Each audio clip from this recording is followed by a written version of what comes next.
আপোনালোক সকলোকে পুনৰবাৰ স্বাগতম জনাইছোঁ। 2022 চনৰ নৱোদয়ৰ ষষ্ঠ শ্ৰেণীৰ প্ৰৱেশ পৰীক্ষাৰ যি গণিতৰ প্ৰশ্ন আছিল, প্ৰথম 10টা মই সমাধান কৰি দেখুৱাইছিলোঁ। আজি পৰৱৰ্তী গণিতৰ 10টা প্ৰশ্ন সহজেৰে সমাধান কৰি দেখুৱাম, আৰু এই প্ৰশ্নকেইটা বৰ্তমান স্বাস্থ্য বিভাগৰ পৰীক্ষাৰ কাৰণে যথেষ্ট উপযোগী হ'ব। গতিকে আপোনালোকে ভিডিঅ'টো শেষলৈকে চাব। প্ৰথমে আছে, এটা কোঠাৰ দৈৰ্ঘ্য আৰু প্ৰস্থৰ মাজত 23 মিটাৰৰ পাৰ্থক্য আছে। এইটো হৈছে দৈৰ্ঘ্য প্ৰস্থতকৈ ডাঙৰ।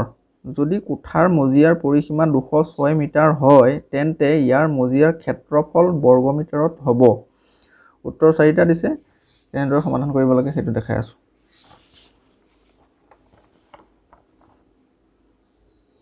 প্ৰশ্নটোত কৈছে দৈৰ্ঘ্য আৰু প্ৰস্থৰ মাজত পাৰ্থক্য 23 মিটাৰ আছে। দৈৰ্ঘ্য প্ৰস্থতকৈ ডাঙৰ। যদি আমি ধৰোঁ যে দৈৰ্ঘ্য যদি x বুলি ধৰোঁ, তেন্তে প্ৰস্থ কিমান হ'ব? প্ৰস্থ হ'ব xৰ পৰা 23 বিয়োগ কৰিব লাগিব, যিহেতু প্ৰস্থ সৰু বুলি কৈছে দৈৰ্ঘ্যতকৈ। x - 23। যিহেতু দৈৰ্ঘ্য আৰু প্ৰস্থ সমান নহয় আৰু এটা কোঠাৰ কথা কৈছে, গতিকে কোঠাটো আয়তাকাৰ হ'ব লাগিব নিশ্চয়। আৰু পৰিসীমা দিছে আমাক 206 মিটাৰ। আয়তৰ পৰিসীমাৰ সূত্ৰটো হৈছে, অৰ্থাৎ কোঠাটো আয়তাকাৰ হ'ল পৰিসীমা সমান 2 পূৰণ দীঘ যোগ প্ৰস্থ। আমি পৰিসীমা পাইছোঁ কিমান দিছে? 206। দিঘ কিমান পাইছোঁ? x ধৰিছোঁ, আৰু প্ৰস্থ ধৰিছোঁ x - 23। x - 23। 206 এফালে এনেকৈ থাকিব, ইয়াত 2 থাকিব, ইয়াত হ'ব 2x - 23। 2x - 23। এই 2টো 206ৰ তললৈ আহিব। 206/2 = 2x - 23। 206ক 2ৰে হৰণ কৰিলে 103 বাৰ যায়। সোঁফালে একে থাকিব, 2x - 23। ইয়াত বিয়োগ চিহ্ন হৈ আছে, যদি আমি এইফালে লৈ আহোঁ, যদি ইয়াত প্লাছৰ হ'ব 103 + 23 = 2x।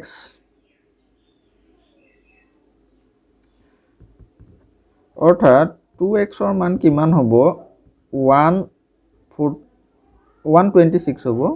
126, 103 + 23, 126 হ'ল।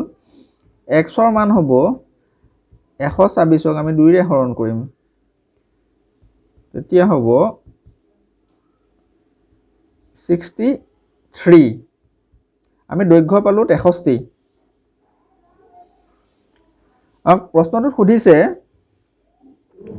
তেন্তে মজিয়াৰ ক্ষেত্ৰফল বৰ্গমিটাৰত কিমান হয়? আমি দৈৰ্ঘ্য পালোঁ 63 মিটাৰ। যদি x মানে হৈছে 63 মিটাৰ, এইটো x - 3, প্ৰস্থ মানে কিমান হ'ব? 63 - 23 = 40। দৈৰ্ঘ্য আৰু প্ৰস্থ পাই গ'লোঁ। ক্ষেত্ৰফল অৰ্থাৎ কালি কিমান হ'ব মজিয়াখনৰ? আমি 2টা পূৰণ কৰিলে ইয়াত মজিয়াখনৰ কালি পাম। 63 × 40, 4 3 × 12, 2 হাতে থাকিল 1, 4 6 × 24, 24 1 25। শূন্যটো আমি আছিলে, পাছত লগাই দিছোঁ। 2520 বৰ্গমিটাৰ। ইয়াত শুদ্ধ উত্তৰ কোনটোত আছে? বিটোত 2520 আছে, গতিকে অপশ্যন বি হ'ব ইয়াত শুদ্ধ উত্তৰ। পাছৰ প্ৰশ্নটোত 12 সমস্ত 16 ভাগৰ 1ৰ দশমিক সমতুল্য হ'ব। 4টা উত্তৰ দিছে, ইয়াত কোনটো হ'ব সেইটো নিৰ্ণয় কৰিবলৈ দিছে। আমি প্ৰথমে লিখি লৈছোঁ 12 সমস্ত 16 ভাগৰ 1। ইয়াত যিহেতু আটাইকেইটা উত্তৰ 12ৰ পাছত দশমিক আছে, গতিকে আমি 12টোক 12 হিচাপে ৰাখিলোঁ। এই 16 ভাগৰ 1ক আমি দশমিকলৈ ৰূপান্তৰ কৰিম। 16 ভাগৰ 1, অৰ্থাৎ 1ক 16ৰে হৰণ কৰিম। 1ক নাযায়, প্ৰথমে দশমিক দিলোঁ, 10 হ'ল, 10কো নাযায়, 0 এটা আহিল, তাৰপিছত 100 হ'ল। ইয়াত 6 16 96, 96, 4 বাকী পালোঁ। দশমিক থকাৰ কাৰণে আৰু এটা 0 আহিলে, 40 হ'ল। 3 2 ষোলং 32 8 হ'ল 8ক নাযায় দশমিকৰ কাৰণে ইয়াত 0 আহিল 5 ষোলং 80 এতিয়া ইয়াত কোনো বাকি নাথাকে গতিকে 12ৰ পাছত আমি এই দশমিক 0625 যদি বহাই দিওঁ এটোই হ'ব আমাৰ শুদ্ধ উত্তৰ অৰ্থাৎ ইয়াত অপচন সি টো শুদ্ধ উত্তৰ 12 সমস্ত 16 ভাগৰ 1ৰ দশমিকৰ সমতুল্য হ'ব 12.0625 পাছৰ প্ৰশ্নটোত আছে 8% বাৰ্ষিক হাৰত সাধাৰণ সূত্ৰত কিমান বছৰত 1500 টকা 1800 টকা হ'ব প্ৰশ্নটোলৈ মন কৰাও বছৰি সূতৰ হাৰ 8% তাৰ পাছত মূলধন আছিল 1500 টকা সূতৰ সৈতে অৰ্থাৎ সবৃদ্ধি মূল হৈছে গৈ 1800 টকা সুত আৰু মূল মিলি হৈছে 1800 টকা ইয়াত সুধিছে কিমান বছৰত আমি অৰ্থাৎ কিমান সূতৰ হাৰ দিছে 8% মূলধন আছিল 1500 টকা সূতৰ সৈতে হ'ল গৈ 1800 টকা কিমান বছৰত 1500 টকা সূতৰ সৈতে 1800 টকা হ'ল গৈ সেইটো সুধিছে আমি এই সূত্ৰৰ সহায়ত সমাধান কৰিম সৰল সুত আমি কিমান মূলধন আছিল 1500 টকা সূতৰ সৈতে হ'ল গৈ 1800 টকা গতিকে ইয়াত সুতটো হ'ব 1800 বিয়োগ 1500 অৰ্থাৎ 300 টকা মানুহজনে সুত পালে আমি সূত্ৰত সৰল সূত্ৰৰ ঠাইত 300 টকা বহালো মূলধন কিমান আছিল আমাৰ 1500 টকা আছিল সময়টোক আমি টি হিচাপে ধৰিছো টাইম ইয়াত টি বহাইছো আমাৰ সময়টো উলিয়াব দিছে অৰ্থাৎ কিমান বছৰ সেইটো উলিয়াব দিছে সূতৰ হাৰ আছিল আমাৰ 8% হ'ল তলত 100 এই শূন্যৰ লগত ইয়াত কাটিলো দুটা শূন্য তলে ওপৰে কটা গ'ল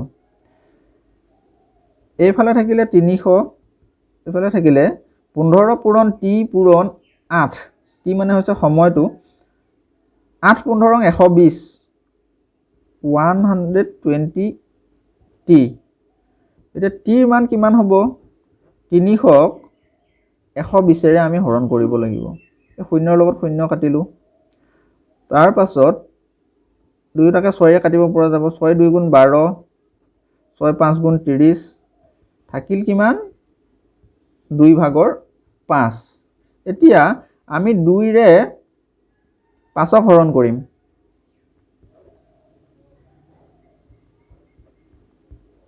2 2 গুণ 4 এক বাকি থাকিলে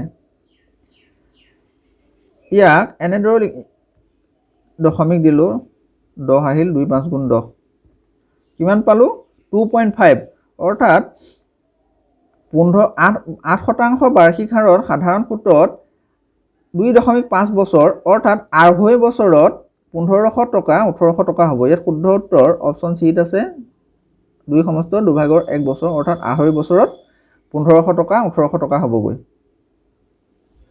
পাছৰ প্ৰশ্নটোত কৈছে চাইকেলৰ দাম 20% হ্ৰাস কৰাৰ ফলত বিক্ৰী 20% বৃদ্ধি হয় দোকানৰ বিক্ৰীৰ ক্ষেত্ৰত ইয়াৰ প্ৰভাৱ তলত উত্তৰ কেইটা আছে আমি এটা সূত্ৰৰ সহায়ত সমাধান কৰিব পাৰো সূত্ৰ এনে ধৰণৰ দামৰ বৃদ্ধি বা হ্ৰাস ইয়াক আমি এ বুলি ধৰিলো বিক্ৰীৰ বৃদ্ধি বা হ্ৰাস ইয়াক আমি বি বুলি ধৰিলো লগত তাৰ লগত যোগ কৰিছো দামৰ বৃদ্ধি বা হ্ৰাস পূৰণ বৃদ্ধি বিক্ৰীৰ বৃদ্ধি বা হ্ৰাস দুইটা পূৰণ কৰি 100 ৰে হৰণ কৰিছো এনেদৰে আমি নিৰ্ণয় কৰিব পাৰো ইয়াত প্ৰথম কিমান আছিল যদি বৃদ্ধি হয় তেন্তে প্লাছত আহিব আৰু যদি হ্ৰাস হয় তেন্তে মাইনাছত আহিব বৃদ্ধি সাইকেলৰ দাম 20% হ্ৰাস কৰিলে হ্ৰাস হৈছে অৰ্থাৎ মাইনাস হৈছে ইয়াত হ'ব -20 মাজত যোগ চিহ্ন আছে যোগ চিহ্ন দিছো বিক্ৰীৰ বৃদ্ধি বা হ্ৰাস ইয়াত কিমান আছে দাম 20% হ্ৰাস কৰাৰ ফলত বিক্ৰী 20% বৃদ্ধি হয় বৃদ্ধি হৈছে যেহেতু ইয়াক আমি প্লাছত লিখিম 20 প্লাস তাৰ পাছত ইহঁতৰ দুটাক পূৰণ কৰিম 20ৰ লগত 20 যদি আমি পূৰণ কৰো 400 হ'ব ইয়া এটা প্লাস এটা মাইনাসৰ গতিকে ইয়াত হ'ব -400 আৰু তলত হ'ব 100 এতিয়া -20 +20 প্লাস নহব এটো প্লাস এ থাকক -400/100 এতিয়া ইয়াৰ লগত এটা প্লাস আছে এটা মাইনাস আছে ইহত গুচি গ'ল নোহোৱা হ'ল বিয়োগ হ'ল দুটা শূন্যৰ লগত দুটা শূন্য কাটিলোঁ, থাকিল কিমান -4। যিহেতু উত্তৰটো মাইনাছত আহিছে গতিকে ইয়াত দোকানৰ বিক্ৰীৰ ক্ষেত্ৰত ইয়াৰ প্ৰভাৱ 4% হ্ৰাস হৈছে। যদি প্লাছত থাকিলে হয়, যদি 4 থাকিলে হয় তেতিয়া 4% বৃদ্ধি হ'ল হয়, যেহেতু মাইনাছত আহিছে গতিকে 4% হ্ৰাস হ'ব। শুদ্ধ উত্তৰটো হৈছে অপশ্যন এত আছে 4% হ্ৰাস। পাছৰ প্ৰশ্নটো সৰল কৰিবলৈ কৈছে। আমি প্ৰথমে ইয়াত বদমাছ ৰুল প্ৰয়োগ কৰিম। প্ৰথমে বন্ধনীৰ ভিতৰৰ কাম কৰিম। 20 হৰণ 5 বন্ধনীৰ ভিতৰত প্ৰথমে আমি হৰণৰ কাম কৰিম। 20ক যদি 5ৰে হৰণ কৰোঁ কিমান হ'ব 4, তাৰ পাছত আকৌ হৰণ চিন আছে প্লাছ 16ক 8ৰে হৰণ কৰিবলৈ কৈছে। 16ক 8ৰে হৰণ কৰিলে আমি পাম 2, তাৰ পাছত পূৰণ চিন আছে যোগ চিন আহিলে 10ক 5ৰে হৰণ কৰিব লাগিব, 2 বাৰ যাব, তাৰ পাছত পূৰণ চিন আছে 3ৰ লগত 2 যোগ কৰিলোঁ 5 পালোঁ। আকৌ হৰণৰ কাম কৰিম। 4ক 2ৰে হৰণ কৰিলে 2 বাৰ যাব, 2 যোগ 2 2 গুণ 4 যোগ 2 5 গুণ 10, 2 4 6, 6 10 16, অৰ্থাৎ শুদ্ধ উত্তৰটো চিত আছে 16। পাছৰ প্ৰশ্ন 600 টকা সাধাৰণ সুতৰ হাৰত 4 বছৰত 720 টকা হয়। যদি সুতৰ হাৰ 2% অধিক কৰা হয় তেন্তে 4 বছৰত কিমান টকা হ'ব? 600 টকা সাধাৰণ সুতৰ হাৰত 4 বছৰত 720 টকা হয়। ইয়াত সুতৰ হাৰটো আমাক দিয়া নাই। প্ৰথমে আমি এই প্ৰথম 4 বছৰৰ সুতৰ হাৰটো নিৰ্ণয় কৰি ল'ব লাগিব। সুতৰ 600 টকা আছিল হ'লগৈ 720 টকা, অৰ্থাৎ সুত হ'ব মানুহজনৰ 120 টকা। 720ৰ পৰা 600 বিয়োগ কৰি মূলধনটো বিয়োগ কৰিলে আমি পাম 120 টকা। গতিকে সৰল সুত আমি 120 লিখিলোঁ। তাৰপিছত মূলধন PRT, মূলধন মানে 600 টকা আছিল মানুহজনৰ, আৰু মানে ৰেট অফ ইণ্টাৰেষ্ট মানে মানুহজনৰ সুতৰ হাৰ কিমান আছিল আমি সেইটো নাজানো, গতিকে তাক আমি নিৰ্ণয় কৰিব লাগিব। পূৰণ 4 T, অৰ্থাৎ 4 বছৰৰ কথা কৈছে। তলত 100ৰে হৰণ কৰিলোঁ, এই শূন্য দুটা ইয়াত কাটিলোঁ, থাকিল কিমান এইফালে 120 সমান 4 6 গুণ 24 24 আৰৰ মান হ'ব 120/24, হৰণ কৰিলে 5 বাৰ যাব। সুতৰ হাৰ আছিল 5% প্ৰথমে, তাৰ পাছত 2% অধিক কৰি দিছে। 5% আছিল, 5%ৰ লগত আৰু 2% যোগ কৰি দিলে, পাছত হ'লগৈ কিমান 7% হৈ গ'ল সুতৰ হাৰ। এতিয়া আমি কিমান 4 বছৰৰ পিছত কিমান টকা হ'বগৈ সুত আৰু মূল মিলি সেইটো নিৰ্ণয় কৰিব লাগে। আমি সূত্ৰ একেটাই পাতিম, আমি ইয়াত সুতটো উলিয়াব লাগে। সুত আৰু মূল মিলি কিমান হ'লগৈ, চিম্পল ইণ্টাৰেষ্টে ধৰিলোঁ। 600 আছিল মূলধন, ৰেট অফ ইণ্টাৰেষ্ট কিমান পালোঁ 2% বঢ়াই দিলোঁ 7 টকা। 4 বছৰ 100ৰে হৰণ কৰিলোঁ, আমি সুত পালোঁ 6 7 গুণ 42 পূৰণ 4, 42ৰ লগত 4 পূৰণ কৰিলে হ'ব 4 4 গুণ 16, 4 2 গুণ 8, 168, 168 টকা হ'ল। 4 বছৰত কিমান টকা হ'বগৈ সুত আৰু মূল মিলি? মানুহজনৰ মূলধন কি, সুত হ'ল 168 টকা, মূল কিমান আছিল 600 টকা, দুইটা যোগ কৰিলে হ'ব 768 টকা। অৰ্থাৎ 4 বছৰৰ মূৰত সুত আৰু মূল মিলি মানুহজনৰ 768 টকা হ'ল। অপশ্যন কোনটোত শুদ্ধ উত্তৰ আছে? বিটোত শুদ্ধ উত্তৰ আছে, 768 টকা। পাছৰ প্ৰশ্নটোত কৈছে 2/4 মিটাৰ দীঘল তাঁৰ এডাল ভাঙি দুভাগ হয়। এটা ভাগ আনটোতকৈ 8 ভাগৰ 5 মিটাৰ দীঘল। দীঘল ভাগৰ তাঁৰডালৰ দৈৰ্ঘ্য কিমান হ'ব সেইটো সুধিছে। তাঁৰডালৰ দৈৰ্ঘ্য আছিল 2/4 মিটাৰ, ইয়াক দুভাগ কৰিলে এটা ভাগ আনটোতকৈ 8 ভাগৰ 5 মিটাৰ দীঘল। এতিয়া আমি যদি ধৰোঁ দুটা ভাগ কৰিছে, এটা ভাগ x আৰু আনটো ভাগ কিমান বুলি কৈছে, এডালতকৈ আনডাল 8 ভাগৰ 5 মিটাৰ দীঘল। পাছৰটো হ'ল ধৰি ল'লোঁ ডাঙৰ ভাগটো x প্লাছ 5/8 মিটাৰ, সৰুডাল x মিটাৰ ধৰিলোঁ, ডাঙৰডাল কিমান তাতকৈ অলপ দীঘল হ'ব বুলি কৈছে, ইমান মিটাৰ। দুইডাল যোগ কৰিলে আমি কিমান পাম 2/4 x প্লাছ 5/8 8 সমান কিমান হৈছে 2 সমস্ত 4/3 2x plus 5/8 ইয়াত হ'ব 4 2 গুণ 8 8 3 11 আমি ইয়াক এনেদৰে লিখিব পাৰোঁ 4/11 হিচাপে তাৰ পাছত 2x টো এফালে ৰাখি দিলো 11/4 ইয়াত প্লাসৰ আছিল এফালে আহিলে মাইনাসৰ হ'ব 5/8 2x এনেদৰে থাকিব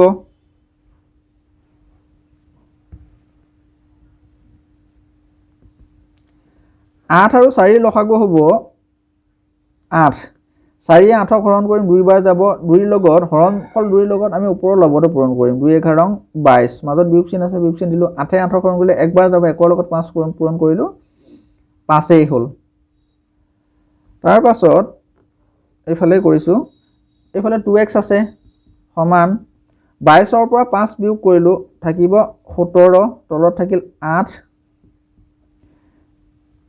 ইয়াত হ'ব একো নাই মানে এক এটা আছে এতিয়া আমি ক্ৰস মাল্টিপ্লিকেশন কৰিম অৰ্থাৎ বজ্ৰ গুণন পদ্ধতি প্ৰয়োগ কৰিম 8ৰ লগত 2x পূৰণ হ'ব 16x আৰু 1ৰ লগত 17 পূৰণ হ'ব 17 x equal 17/16 অৰ্থাৎ 1 সমস্ত 16/1 x ৰ মান পালো 1 সমস্ত 16/1 এনেদৰে নিলিখি ইয়াক এনেদৰে লিখিব পাৰো 16/17 আমি সৰু টুকুৰা সৰু টানলৰ দৈৰ্ঘ্য পালো কিমান 16/17 মিটাৰ এটা ডাঙৰ ডালৰ দৈৰ্ঘ্য কিমান হ'ব আমাক হেতু নিৰ্ণয় কৰিব ডাঙৰ ডাল হ'ব x + 5/8 ইয়াৰ লগত x কিমান পালো 16/17 তাৰ লগত আমি 5/8 যোগ কৰিম 8 আৰু 16 লসাগু হ'ব 16 16 16 হৰণ কৰিলে একবাৰ যাব 1ৰ লগত 17 পূৰণ কৰিলো 17 হ'ল যোগ 8 16 হৰণ কৰিলে 2 বাৰ যাব যেহেতু 2 8 গুণ 16 এই 2 ৰ লগত আমি 5 পূৰণ কৰিম 10 2 5 গুণ 10 হ'ল তাৰ পাছত তলত 16 থাকিল 17 ৰ লগত 10 পূৰণ কৰিলে যোগ কৰিলে হ'ব 27 ইয়াক এতিয়া আমি সমষ্টিত লিখিম 16 যদি 27ক 16/27ক আমি 1 সমস্ত 16/11 হিচাপে লিখিব পাৰো দেখি ইয়াত ডাঙৰ টাৰ টুকুৰাৰ দৈৰ্ঘ্য কিমান হ'ব 1 সমস্ত 16/11 মিটাৰ অপচন এ আছে শুদ্ধ উত্তৰটো 1 সমস্ত 16/11 মিটাৰ পাছৰ প্ৰশ্নটোলৈ আহিছো এটা শিহৰ ঘনকক যাৰ বাহু 6 সেন্টিমিটাৰ গলাই 27টা নতুন ঘনক তৈয়াৰ কৰা হ'ল এইদৰে তৈয়াৰ কৰা সৰু ঘনকবোৰৰ বাহুৰ দৈৰ্ঘ্য কিমান হ'ব সেইটো সুধিছে আমি প্ৰথমে ঘনকটোৰ আয়তন নিৰ্ণয় কৰিম 6 সেন্টিমিটাৰ যেহেতু বাহুৰ দিয়া আছে বাহুৰ দৈৰ্ঘ্য দিয়া আছে 6 সেন্টিমিটাৰ তাক গলাই 27টা নতুন ঘনক তৈয়াৰ কৰিছে এটো বাদ দিছো প্ৰথমে আমি ঘনকটোৰ আয়তন নিৰ্ণয় কৰিম আয়তন হ'ব 6 * 6 * 6 36 পূৰণ 6 6 6 গুণ 36ৰ 6 হাতে থাকে 3 6 6 6 3 গুণ 18 18 3 21 216 সেন্টিমিটাৰ কিউব একক বাদ দিছো বাৰু এই 216 সেন্টিমিটাৰ কিউব হ'ব ঘনকটোৰ আয়তন তাক এই ঘনকটো গলাই লৈ নতুনকৈ সৰু সৰু 27টা ঘনক তৈয়াৰ কৰিছে এইদৰে তৈয়াৰ কৰা ঘনকবোৰৰ বাহুৰ দৈৰ্ঘ্য কিমান হ'ব 27টা ঘনক এই ইয়াৰ ভিতৰতে সোমাই আছে 216 আয়তনৰ ঘনকটোৰ ভিতৰতে সোমাই আছে গতিকে 27 এ 216ক আমি হৰণ কৰিম 216/27 2 1 3 3 6 9 2 7 9 গতিকে 3 ৰে হৰণ যাব 3 9 গুণ 27 3 7 গুণ 21 3 2 গুণ 6 9 8 গুণ 72 অৰ্থাৎ এটা সৰু ঘনকৰ আয়তন হ'ব 8 সেন্টিমিটাৰ কিউব ইয়াৰ প্ৰতিটো বাহুৰ দৈৰ্ঘ্য কিমান হ'ব যদি আয়তন ইমান হয় ইয়াক 8ক আমি এনেদৰে লিখিব পাৰোঁ 2 পূৰণ 2 পূৰণ 2 অৰ্থাৎ 2 কিউব প্ৰতিটো বাহুৰ দৈৰ্ঘ্য হ'ব 2 সেন্টিমিটাৰ গতিকে ইয়াত শুদ্ধ উত্তৰটো হ'ব সৰু ঘনকবোৰৰ প্ৰতিটো বাহুৰ দৈৰ্ঘ্য হ'ব 2 সেন্টিমিটাৰ অপচন বি ইয়াত শুদ্ধ উত্তৰটো আছে তাৰ পাছৰ প্ৰশ্নটো 2001 ৰ মৌলিক উৎপাদক হ'ল প্ৰথমে আমি চালো 2 পূৰণ 7 পূৰণ 7 পূৰণ 5 পূৰণ 15 15 টো মৌলিক নহয় ই নহয় উত্তৰ পাছৰটো 2 পূৰণ 3 পূৰণ 5 পূৰণ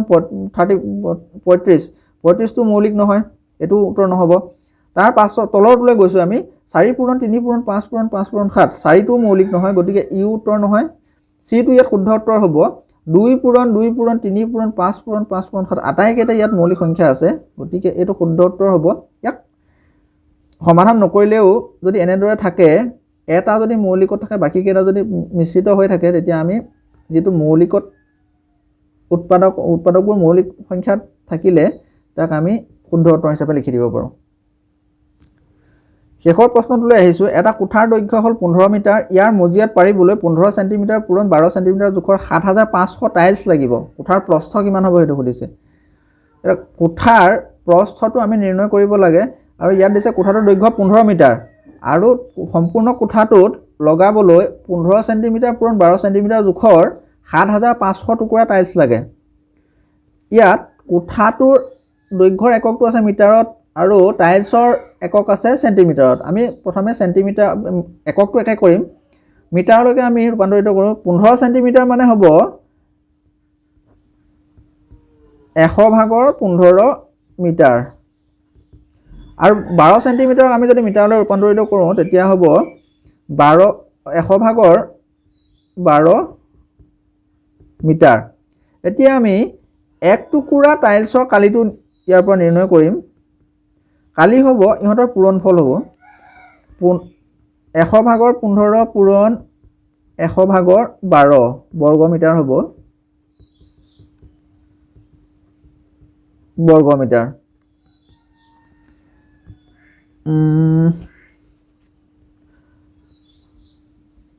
5 কাটিম আমি 5 3 গুণ 15 5 20 100 2 ৰে কাটিছো 2 6 গুণ 12 2 50 2 ৰে কাটিছো 3 2 10 গুণ 20 আৰু কাটিব নোৱাৰি তলত থাকিব 100 পূৰণ 50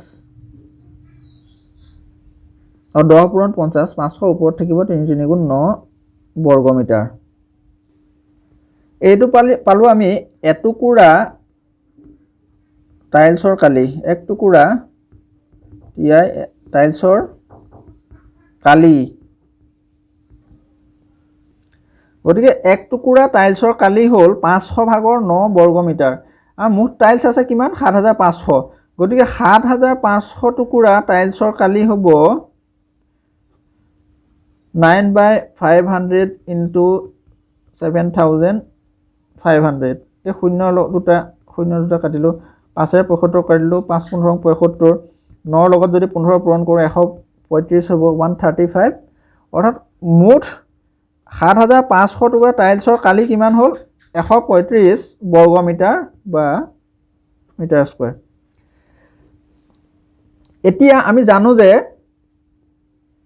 এই মুঠ টাইলছখিনি 7500 টুকুৰা টাইলছ